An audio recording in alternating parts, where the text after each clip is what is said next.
Hi everyone, welcome to our next Workplace Ninjas Netherlands Live Ask Us Anything recording. My name is Frans Oudendorp and I'm hosting this session together with my friend Ronny de Jong. This is a live recording and will be shared on YouTube and as a podcast on the different media. The availability will be announced as soon as they are available. If you have any questions regarding this topic, feel free to ask the questions in the chat so we can address them in the conversation. Ronny, welcome. What do we do? What do we have to do today? Hi, Frans. Thank you. For today, today we have on the agenda the pandemic and the community. So, as we all know, we are facing some challenges when it comes to the pandemic. Actually, already starting by 2020, and it's impacting our lives not only from a social perspective but also from an economic or from a political perspective. And how that relates also in 2021 or in the future. So that's actually what we want to discuss today, and we are not discussing that only together, but we have some folks on the call on the podcast. And of course, our own team members from the Workplace NIA, like Kenneth and Adnan, who also are participating in the community. And as special guest, we have Bert Wolters, who is joining us as well. And Bert is a community lead and board member of ExpertsLive, which is a big community label in the Netherlands or even in the Benelux, and even broader with ExpertsLive in very other countries. So we are glad to have you back and joining us, and hopefully we can discuss this topic with you and sharing all your experience and your views and thoughts about this topic. And before we continue, Bert, please can you introduce yourself briefly? Sure. Briefly is always a challenge. But as you said, Bert Wolters, I'm heading the ExpertsLive Foundation. We are kind of a unique thingy out there because we don't only do things in one country like the Netherlands, but we have multiple organizers across the globe with what we call the regional ExpertsLive. And as a brand, we also believe in doing in-person events more than the whole web thing. So it has been a challenge. Yeah. Well, it's good to hear. And before we continue with the discussion, we always kickstarting the discussion with some statements. And today we have also a few statements as well, and we will rotate them to the people in the call over here. And starting with you, Bert, the pandemic is a blessing for the community. Are you agree? Is it true or is it false? No, again, since we are more of an in-person organization, I don't see it as a blessing because as an animal species, we humans like interaction, but we also like just to look each other in the eyes. And while I love Adnan's eyes from this perspective, I really want to stand close to him and see his body language, what he's doing with under his shoulders. Not sure if there's anything under the shoulders right now, but you can tell, right? Because we're working from home, you might be in shorts. I have seen those pictures, definitely. So, no, I don't think it was a blessing. I thought it was a challenge for sure. Mm-hmm. But with that challenge also came choices. And one conference organizer decided, let's go full on and embrace the digital because it did make coming together easier. Yeah. My question would be, was that coming together the same quality as coming together in real person? That's a fair point, and I think we will come back to that point later on in the discussion. So thanks. The second statement, that's for Kenneth. There are more community initiatives just because of the pandemic. Well, in my opinion, there are, but it's more like you see that actually more and more user group actually did go virtual or online. Yeah. And I have learned for many years already that actually the earth is flat, and with social media today, it's just as easy to attend a user group meeting virtually in the Netherlands as it is at attending one in Italy or maybe in the United States. So that there are no, on that front, there are no borders anymore. And I think that if you really look hard, or you shouldn't even look hard, but you could attend maybe a technical related meeting at any time during the day nowadays. So so you really have to choose what you want to attend and what you don't want to attend. Some meetings are recorded, so you can look back at them afterwards. Some are not. It all depends. And I think it's most important here that there's no wrong or right here. It's just a matter of making decisions, and that's the way it is. And everyone is making his or her own decision, and whether it's wise or interesting to follow. It's true. I agree with you, Kenneth. There's a lot of choice, and from the other end, we will cover that later on. Is how do you keep up? And perhaps you have some tips how to keep up with all these events, all the digital events. And the last statement, Adman, the last one is for you. In a post-pandemic era, we will go back to normal in-person events as we used to. Well, my personal opinion is that, the normal we used to have is never going to happen again. So we are going to get live events. For example, in Hamburg, in the beginning of August, there's an event that I used to do, E2E, and it's both live and virtual. So I won't be attending because I've got other commitments, but I think in future it's just going to be a blend, a mix, sort of more like, like a traditional training. We went from in-class training to virtual, and now, sometimes you have a mix. You on location somewhere and everybody's dialing in or joining through Teams or whatever, viewer they have.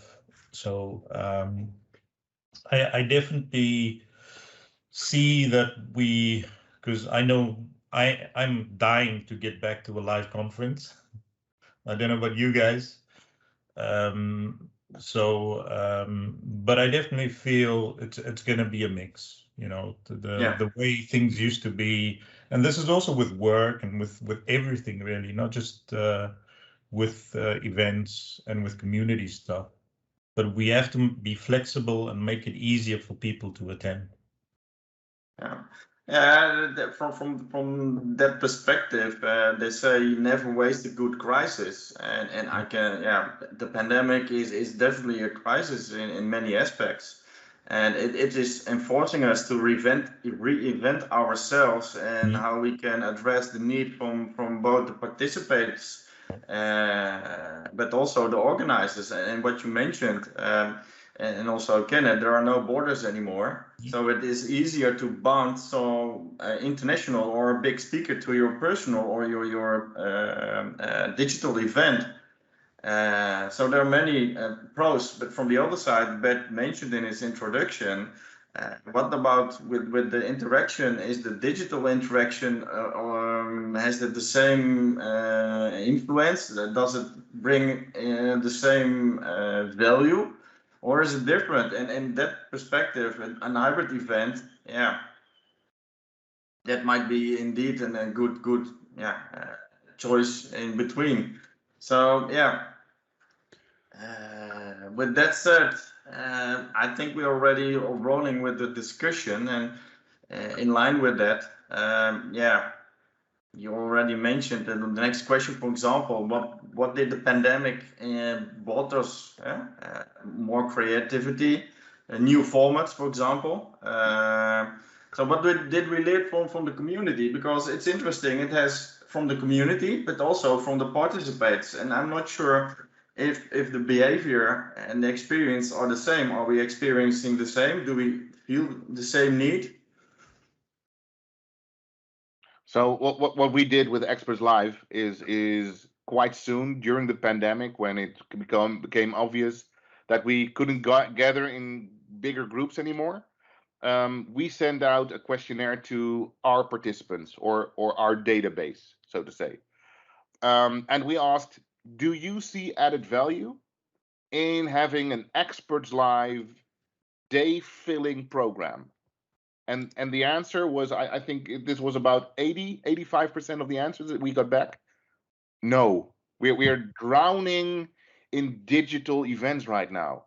So please wait with a good event, with an ExpertsLive event, until we can get together again. And that's what we're doing. And the funny thing is, I was really concerned about the name ExpertsLive. Will that be still carried in the community? Will people still know us? And I sent out just a thing on LinkedIn, just I think last week. I think you guys saw it.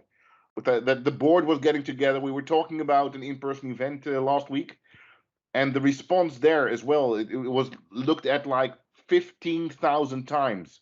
So I thought, okay, ExpertsLive, the brand, is still out there. But again, the people respect us for just waiting and giving them that in-person event. Yeah. Yeah, and on the other hand, people now know where ExpertsLive stands for, and that's for as soon as possible to getting an on-premises event again, as we call it. And yeah, looking forward to that. It's about time. but like you with the Workplace Ninjas, how do you see that, the in-person events? Because we now have these people out there, people who are vaccinated, people who don't want to get vaccinated, people who should get so we should keep people that come to events safe. But how do you see that? Are you going to go the QR code route, or? Well, when we organize on-premises event, we actually always do that in cooperation with what we call a location sponsor. And so these kinds of things will actually be have to be aligned with the location sponsor as well, because most of the times they have their own way of letting people in, depending on if they hire a location or if we visit their company, etc. And what has been said as well, maybe for the future to come, we should think about maybe hosting hybrid events where people actually can attend on premises, but we also at least record it or make sure that people can attend online if they want to. But yeah, we don't have a clear statement yet on which way we want to go. I think it will also be a case of just experimenting with what works best, and of course what our visitors want. So yeah, I don't think there's a clear answer there. Yeah, I think it's a dialogue, and personally, when I'm looking my own opinion, it is a blessing in terms of you can easily access and be part of a community and take knowledge or gaining knowledge. The challenge there is so many on the rise. There are so many community events, so many digital events, so it's hard to choose. And when it's hard to choose, you won't choose at all, and it's too busy, or it is busy. You have to prioritize. And it's also making a difference what kind of event, because like in the Microsoft the MVP Summit, for example, it's a close interaction with the Microsoft product teams, for example. However, meanwhile, we are working 80% within teams and interacting with the product teams by teams or having the team calls. So you still have the interaction, but only in a different way. And it's fine. But from the other end, I'm missing the personal interaction, for example. Heading to Seattle and having a 5-day, you're dedicated to over there. You're not being disturbed by work or whatsoever. You're focused, and the trade-off of that is that you will get a lot of energy. It will get a lot of inspiration, and it's fading a little bit. It's fading because it's already available virtually. Yeah, maybe actually the word that you said, that you actually have focus time is an important one. That you actually take the time for yourself to actually get rid of all those windows that you have opened on your computer and just focus on what's in front of you in an on-premises event. The same. Sorry, go ahead, Kenneth. Yeah, but on the other hand, that maybe I also try to relate that to myself. I have a hard time to focus if I'm doing several things at the same time. On the other hand, I have 2 kids running around here in the house who can actually learn with dance music on Spotify, having YouTube opened on their other screen, and still getting good grades at school. So maybe it's also something related to our generation, to say so. Are you saying we're getting old, Kenneth? No, I'm not saying that. But you know what I mean.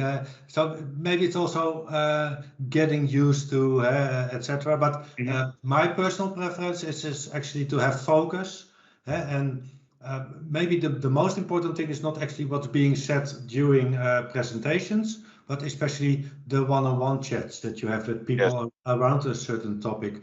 Or if we have people flying over from outside of the Netherlands, actually spending some quality time, having dinner, doing that kind of stuff. That's actually what I really enjoy as well, and that's something we totally missed, of course, the last 1.5 years. It's definitely that in-person, personal connections that we were used to before the pandemic that we sort of missed, because you really get to know people on a deeper level when you personally interact with them, like when they're here or when we're there. And then you can really kind of, people get to know who you are and what you do. So in a way, they more understand what it is that you're either struggling with the technology, because you explain your work in detail, and it's not just about a specific technology that you're using and they're giving the default template answer, so they can adjust it or customize it to your specific questions and problems. Yeah, if you only want to learn something technical, then an online event is more than perfect. But if you want to interact on personal level, on other levels with people, with other people, then I think an in-person event is always the way to go, but because of the interaction, and that is what we see the last few months, years, is that virtual events have a lack of that in-person contact that is really missed, because the human, we are humans, and a human does need social contacts in that order. So I think that is one of the main reasons why I highly prefer an in-person event above a virtual event. Yeah, especially when meetings are recorded, there are some advantages though. So for example, one of the things that I do is if I have an interesting meeting which was recorded and you can look back at YouTube, I actually play it at 1.5, 2 times the speed of the normal meeting, where I'm actually able to actually to grab a meeting of 1 hour in half an hour. And if really interesting, I can actually go down to 1 speed again and take my time to adopt material. So And that's actually something you can also do with online courses, etc. But again, that's really handy if you want to have just absorb the information coming at you, in the least amount of time that you have available, to say so. Yeah, and I think recordings are fine for the more generic information. Yeah. But I also think that speakers that talk about cutting edge technology will never go as deep or as insightful as they will in a room where a session is not recorded. Sometimes people just don't show everything because of NDAs, things that might or might not come, and those things. So, yeah, recordings super handy. Yes, they can be a blessing, but on the other hand, it also kind of limits the speaker, I think. Yeah. For example, we had a recording not so long ago from Ronny Peterson. We all know Ronny. And Ronny actually had something to share with us, which he didn't want to end up on the internet. So we actually decided not to record that meeting at that time, and actually allowing him to do his full presentation. But it's an important remark. We always consult people. Hey, are you aware that we are recording? Do you have any objections? And if they are, we're simply not going to record it. Okay. But it's really something to take into account. Absolutely, yeah. Yeah.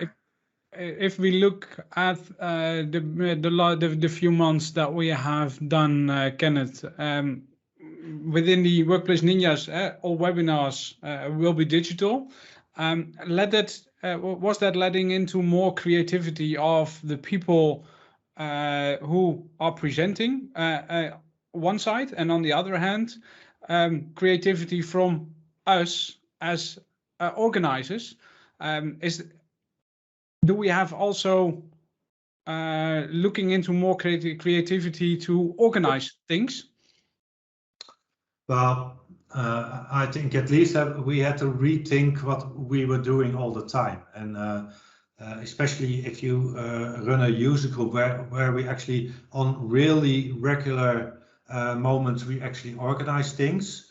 I'm not saying it's more of the same, but it's becoming like a procedure which you run every time that the user group is running.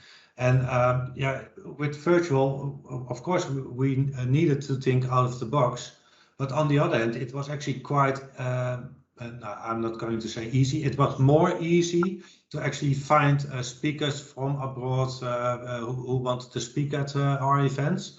And I think actually that the thing that you and Ronny are doing now is actually a good example of what actually maybe this brought us as well.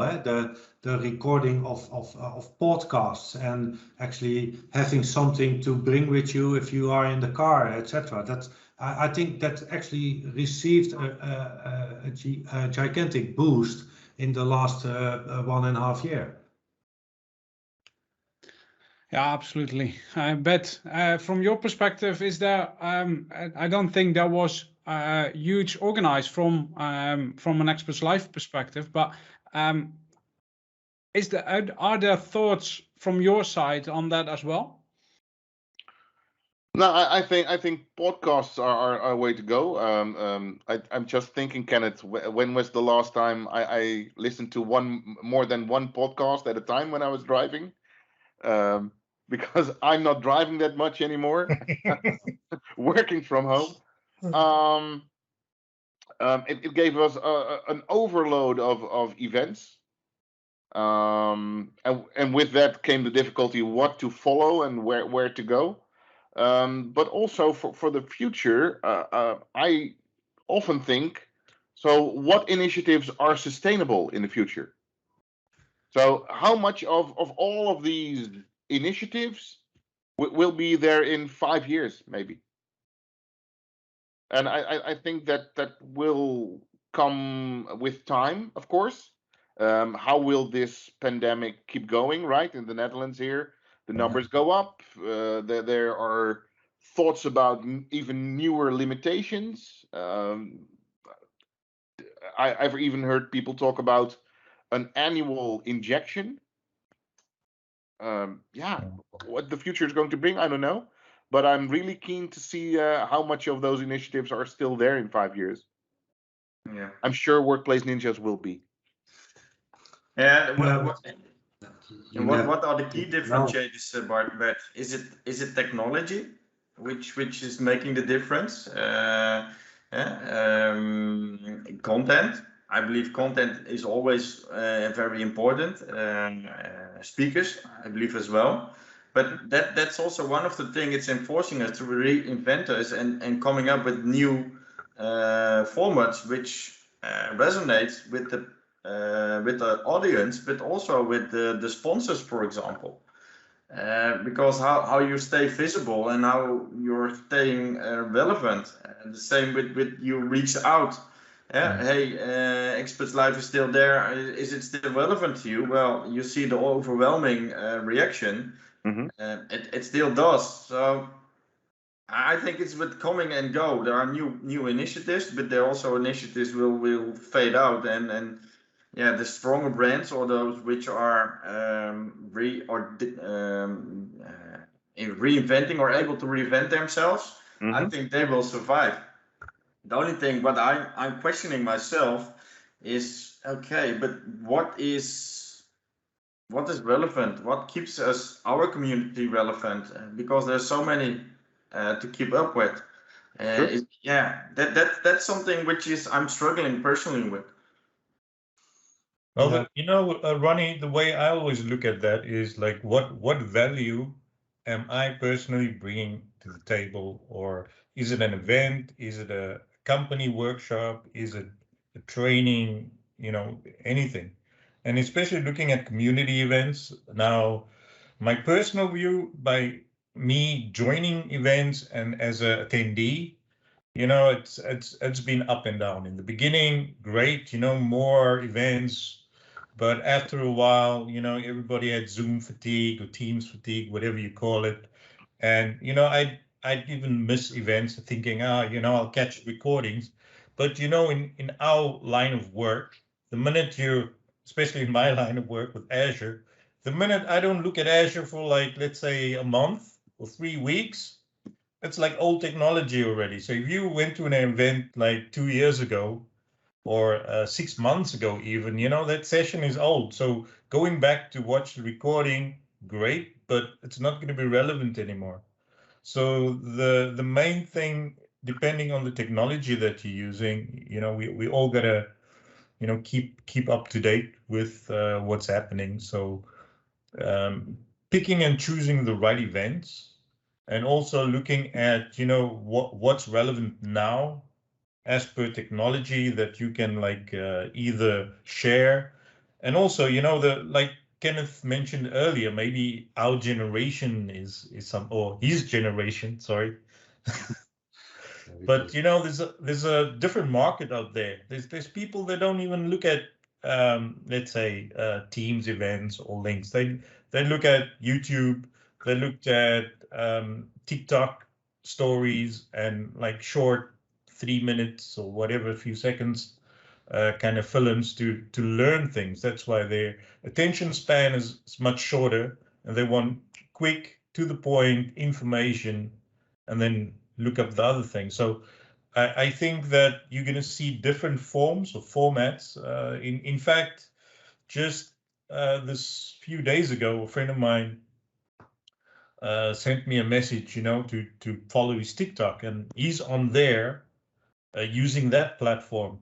And before, he used to be on other platforms, but since he's been on TikTok, his following has exploded. Is getting thousands of views for short films. So he's looking at a different audience. So I think depending on the generation or the audience, like Kenneth also mentioned in his house, his kids, my kids also like looking at YouTube and other different apps and social media aspects to get their information. So, you're going to see a lot more different avenues opening up and things that's available. just different formats.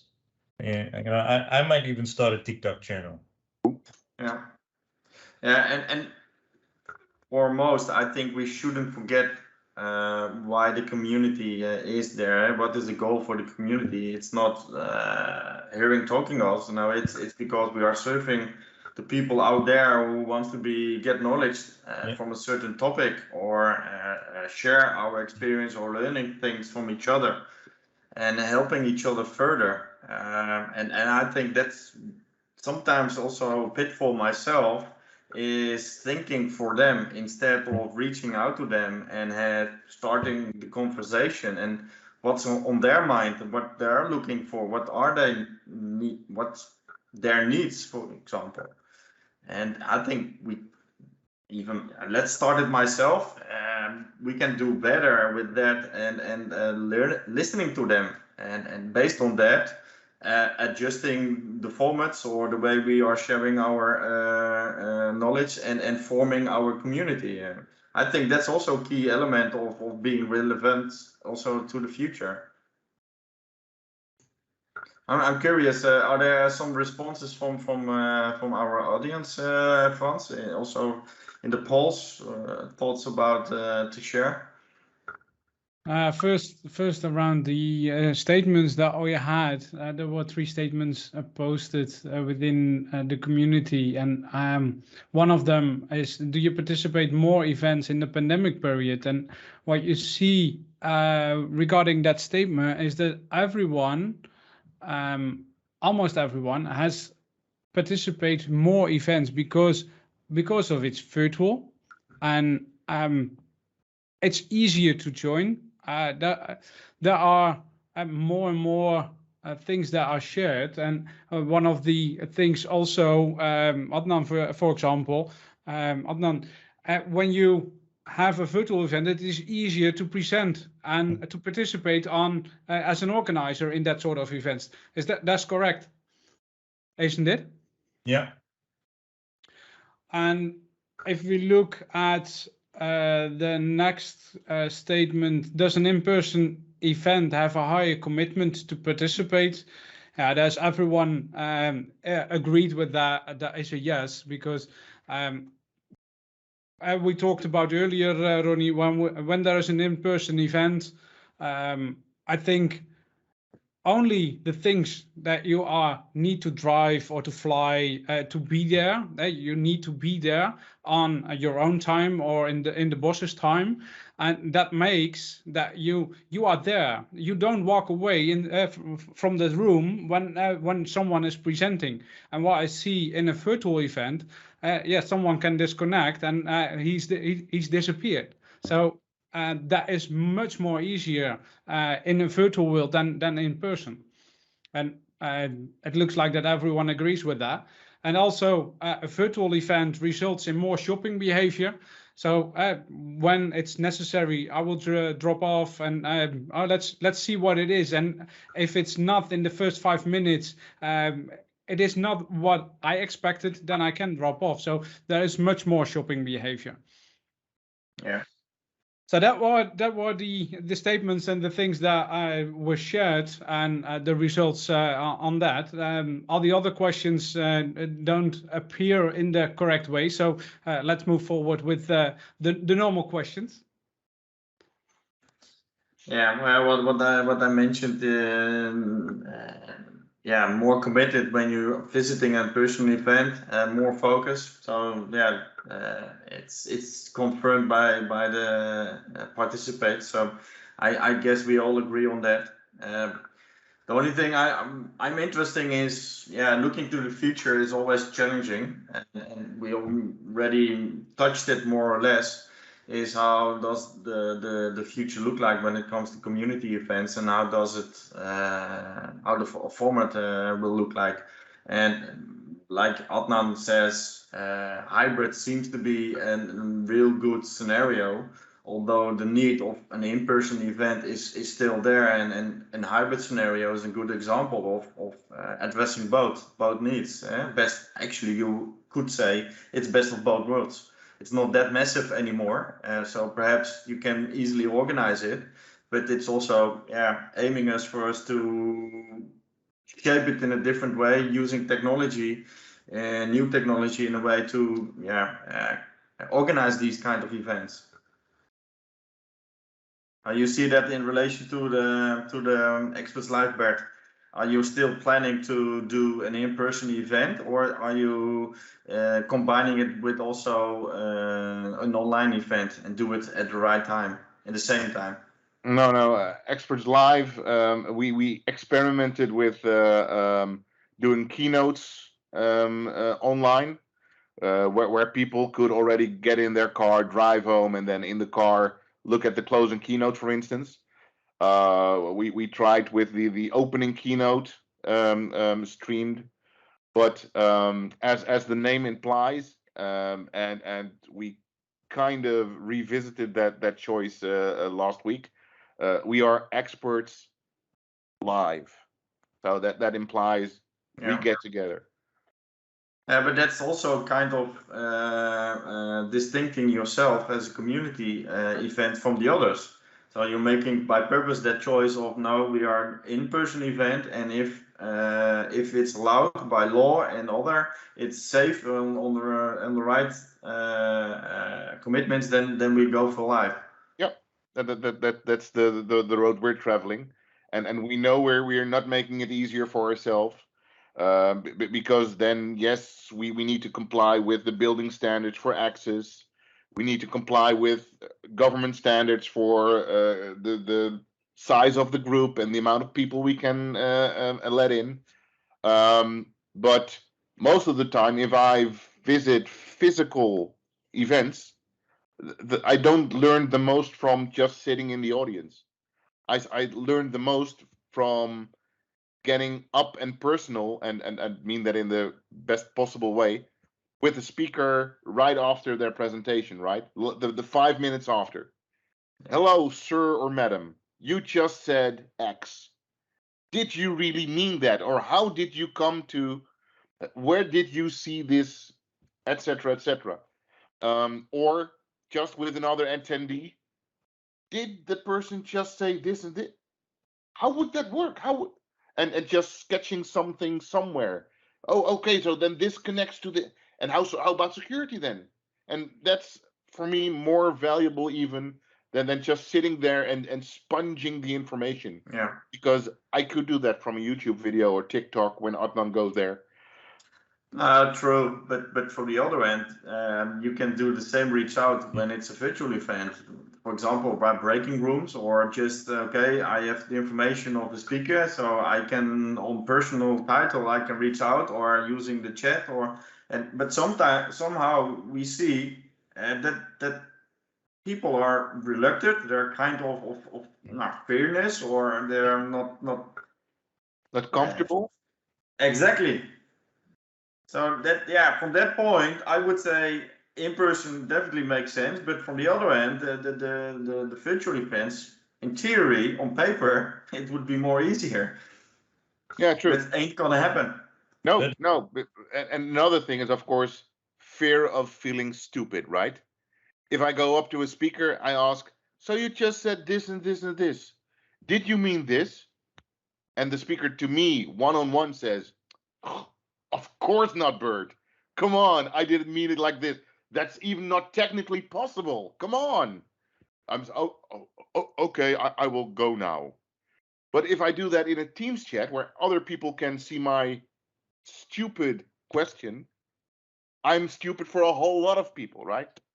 So there is a kind of I agree. But from the other hand, like we're now doing a Teams session, but we could do also organize a Teams live event, and then you have the moderation part. So the question up front will be moderated and can be, so the attendee will be protected from that kind of questions. And the only thing, the disadvantage, it's not in real time. So there's now we can have directly a chat or a conversation, and that's a little bit harder.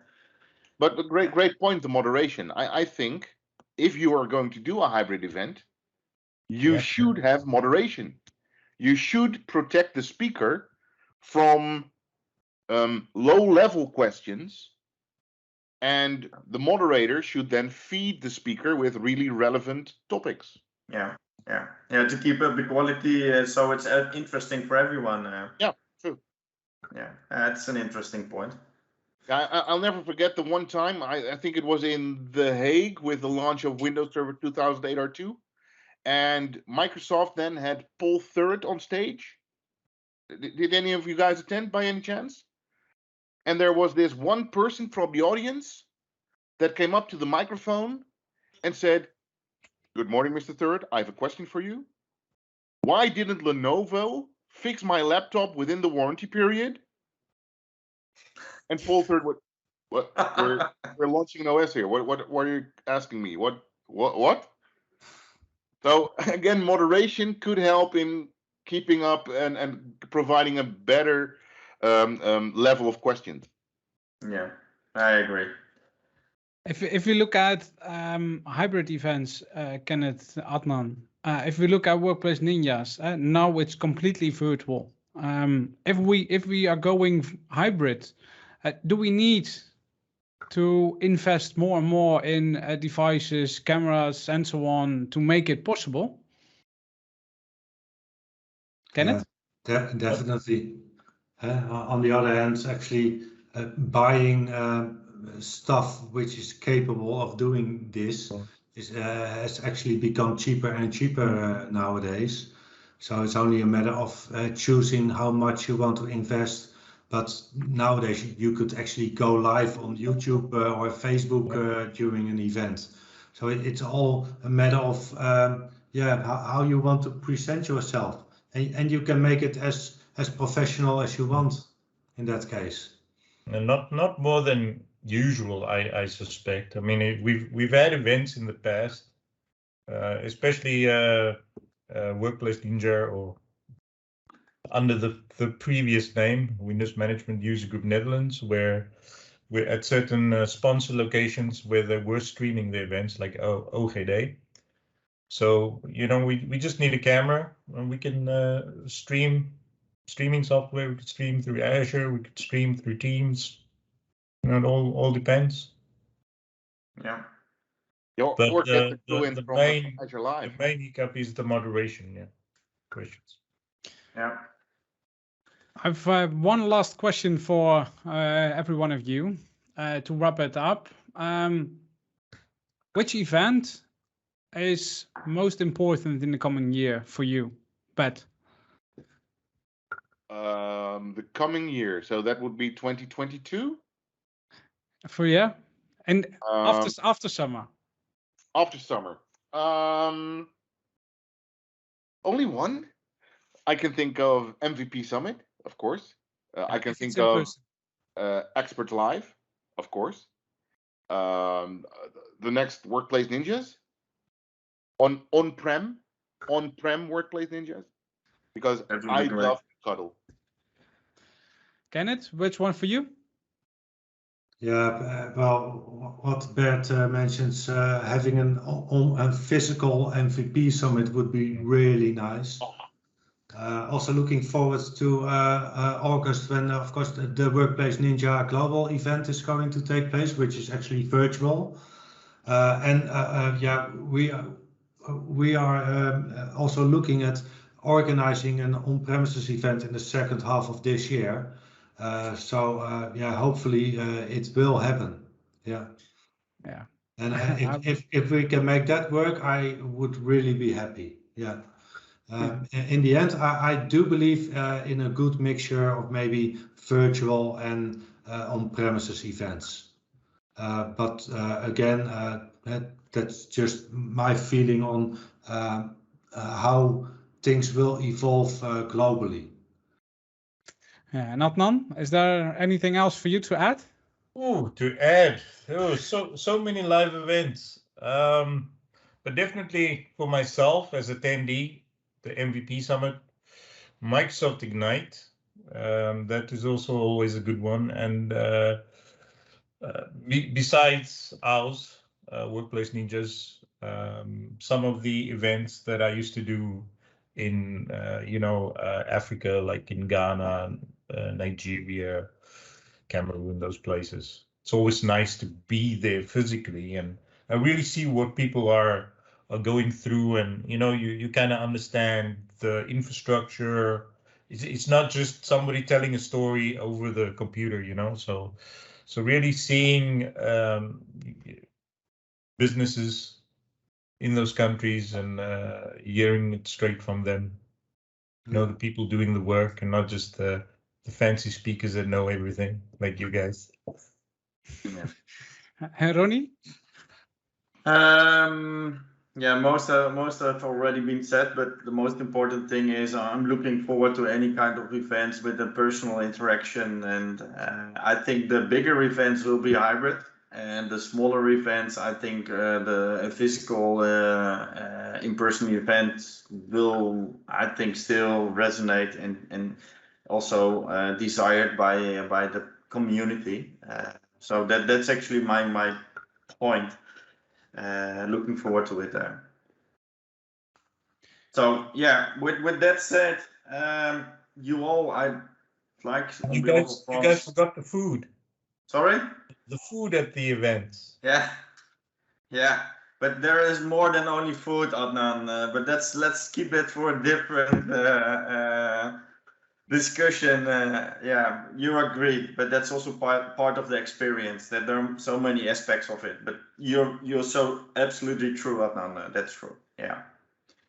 That's it. Thank you all for joining us. Great to share your knowledge and your thoughts about the pandemic and how that relates to the community. I'm looking forward to how that evolves over a certain period in time. Most important now is, I would say, stay safe to all of you and loved ones, and that's also for the others, everyone. And Frans, I will hand it over to you to wrap it up. Yeah, this is the last event of our Workplace Ninjas Netherlands community before holidays. So we will enjoy a few days off, get relaxed to be energized again for the next part of this year. We will be back in September with a new series of webinars and live Ask Us Anything recordings. Our next live Ask Us Anything recording is on the 21st of September. The topic is not defined yet, but it will be an actual topic. So keep an eye on our social channels and our meetup page to be informed early enough to participate. And if you have suggestions for topics, please let us know. The upcoming webinar series will be continued in the second half of 2021. For now, I say thank you all and have a nice summer break. We will be back with a brand new version of Live Ask Us Anything in September. See you then. Bye bye.